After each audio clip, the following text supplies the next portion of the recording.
Yeah. So then let me ask you this. At what stage do you start going, like I could scale this? Like just when you started making enough to like bring people on? Like, did you think this was the play, or were you sort of living out what you said about like you kind of knew that everything was a stepping stone? You didn't know how it was going to unfold, but you just know if you keep going. Well, at that time, the owner of WWI was driving a brand new Corvette, and he was in his sharp suits, and he had like 300 people working for him. So like, I saw the bigger picture. I'm like, this guy's got to be a multimillionaire. So to me, that was my like ticket, right, to financial freedom. But you know, destiny takes you different paths in life, right?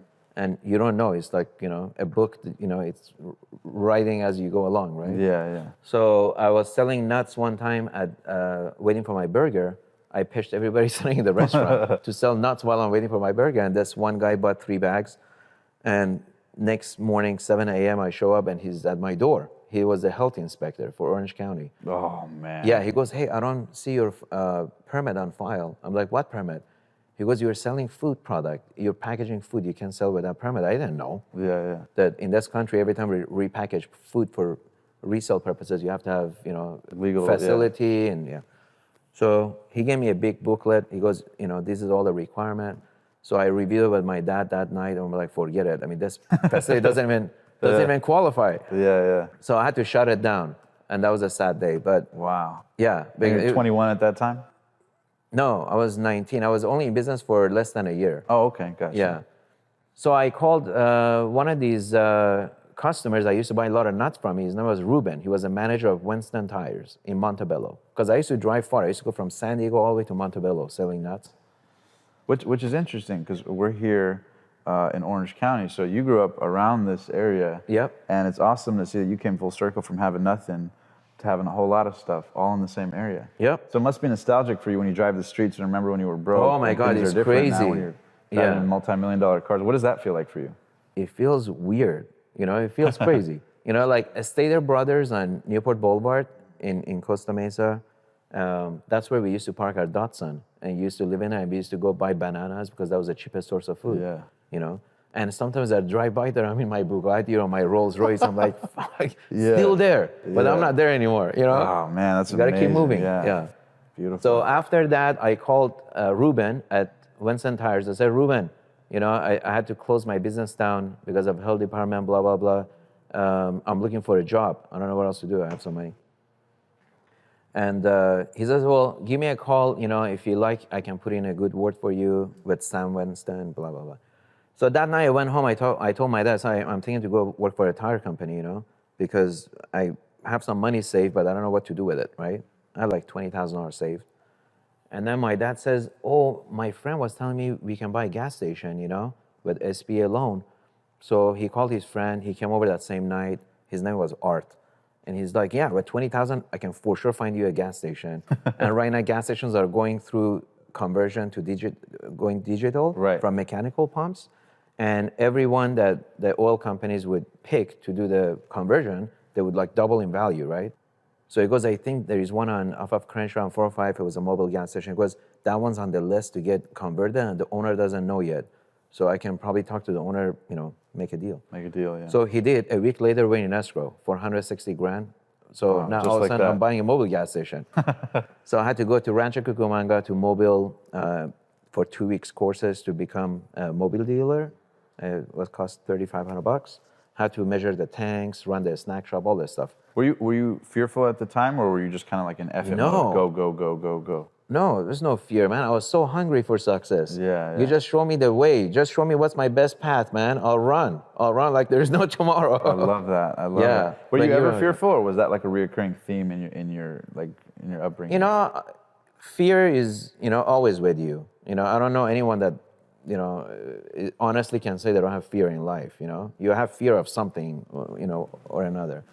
But if your motivation exceeds fear, you're always going to overcome it. Right? I love that. Yeah, I love that. And so we're in escrow. I spent $3,500. I became a mobile dealer, which I still have my plaque from mobile company. You know, and he hired a loan officer to do my SBA loan. And unfortunately, sadly, that guy turned out to be a con, and he ended up going to jail too. He conned a lot of people. So he conned you? He took my money for loan processing, appraisal, all this stuff. He didn't do any of it. He took basically a big loan fee. And 3 months later, we're thinking we're going to get loan docs, we're going to close on this gas station. Nothing happens, the guy's not responding. And by then, the Korean lady that owned the gas station got kind of a wind that this thing's going to convert. Right. And she said, I'm not interested to sell. And she wouldn't do an extension. Oh, so I man. lost all my 20 grand. Which was at the time your life savings. Everything. To me, it was like millions of dollars, Yeah, you know? Yeah, shit. And So what happens that night? You realize it's a scam. so I'm like 19 years old. I'm like, fuck, what am I? So I called Ruben. I said, okay, that didn't work. I need a job. So he got me a job. I worked for Winston Tire for about a year. And How hard did you take the loss of the money, or did you just kind of get back up? It was depressing. That was my first, basically near bankruptcy. You know, Right. It's super depressing because that was hard cash and hard earned money. You know, I made that money being discriminated, cost that. Yeah. So it was like it was pretty hard. But I told myself, look, maybe it wasn't meant to be. You have to believe in that. If you put the effort, you put everything, good intentions, you put the hardest you can, and it doesn't work out, there's a reason for it, right? There is something better waiting for you. I love that. That's what I think. And for the audience listening, I think it's important for them to internalize that. Yeah. So what you're saying is too that sometimes like when things don't work out, instead of like the the natural stuff like, oh shit, oh man, it's fine. Like, okay, what's good about this? Yeah. Maybe there's a long-term blessing here, right? Absolutely. Yeah. And that's been proven to me over and over and over. And at bigger and bigger and bigger levels, right? Yeah. Because I'm sure there's, now you're at the stage where you're dealing with tens of millions, if not hundreds of millions of dollars worth of real estate. I'm sure there's been times where you've lost millions of dollars at a time, no? Yes. Yeah, I lost, my biggest one was $5 million on a high rise. I lost when I lost single tenant, which was Boeing, Boeing subsidiary was my tenant. Yeah. In Clear Lake, NASA. How do you sleep on nights when you lose $5 million? A nice cigar. Hey, you gotta celebrate your failures and your success. Yeah, I love that. Because there is a lesson to be learned in everything. When you have a great success, a good exit, you sell a company or whatever it may be, you celebrate because it's a good milestone in life. And then when you lose, something bad happens, hey, it's an expensive lesson learned. You still celebrate it. Yeah. Because if you take it with a negative notation, that's just going to keep eating you inside. And it's going to limit your upside. And it's going to reinforce the negativity. Exactly. Yeah. I love that. Okay. So from there, you start doing well. And where is it where after the loss of the money, where you start to sort of build yourself back up? I know you get the job at the Winston Tire. Yeah, so I got the job at Winston Tire. I worked there for about a year. I got promoted to manager. And of course, the commute was a lot. We used to live in Garden Grove, and I used to drive all the way to Montebello. And then as I surround myself with more successful people, and that's a big secret to success as well. You're a product of your environment. So always, find new friends that are older and more successful than you. So I was like a sponge, learning from people around me, right? Yeah. So I met this guy, and he drove a convertible Porsche, and you're like, nice I like suit. you. I'm like, wow, I want to have a Porsche. Yeah. I said, what do you do? He goes, I own a mortgage company. And I'm like, oh, okay, what do you do? Loans and real estate? And I'm like, okay, cool. So I told him I work for a Winston Tire company, but he liked my, my attitude, my motivation, my energy. He goes, hey, why don't you come, do loan processing for me? I said, all right. So I got my real estate license. I worked for him for 5 or 6 months. And then I realized how much money you can make in loans because I was processing them. I see how much checks, commissions you were getting on each loan. And then I tried to open my own mortgage company. I realized you need a broker. So I met another guy through the circle that he was a broker, but he was not as motivated. Yeah. Because he rich parents, Yeah. But he was a broker. So I'm like, hey, Mark, why don't we open a mortgage company? I don't have a broker license, but you do, we'll go 50-50. He's like, okay. So, but I was the go-getter one, mostly. And how old are you at this time? Early 20s? I was 21, I think, at this point. So I was 21. 92 is 21. 92 is when I got my license. And your goal the whole time is like millions. I got to become a millionaire. Oh, yeah.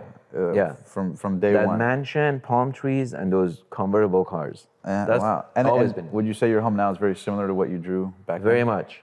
I have 11 palm trees in the house. King palm trees. It's double lot, huge curb appeal.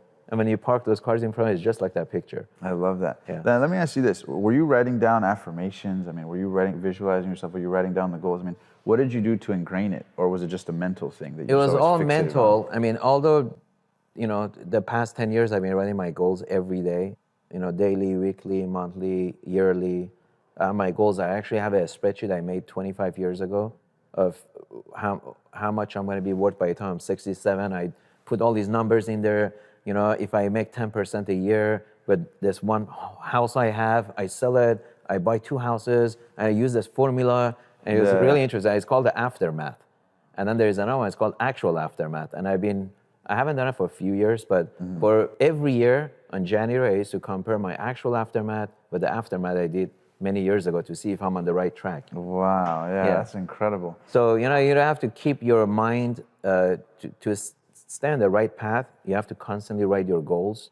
You have to have some kind of Guide, parameter GPS. guide. Exactly. Yeah. Yeah, because if you want to play $1 million level, it's different than a $10 million level or a $50 million level. And if your brain isn't tuned to that, it doesn't know how to take the next step actions, right? Exactly, yeah. So let me ask you this. What would be your best advice to people watching this who might, see all the, material, amazing possessions that you possess and the huge impact you've had in real estate, who probably don't realize it took you almost, 3 decades, 30 years to get here. What would be your best advice to them on how important it is to, write down goals, ingrain it in your mind, get crystal clear? I mean, what advice would you give people out there looking for answers? Well, I would say, life is like a road trip, right? First, you got to find your destination. Where do you want to go in life?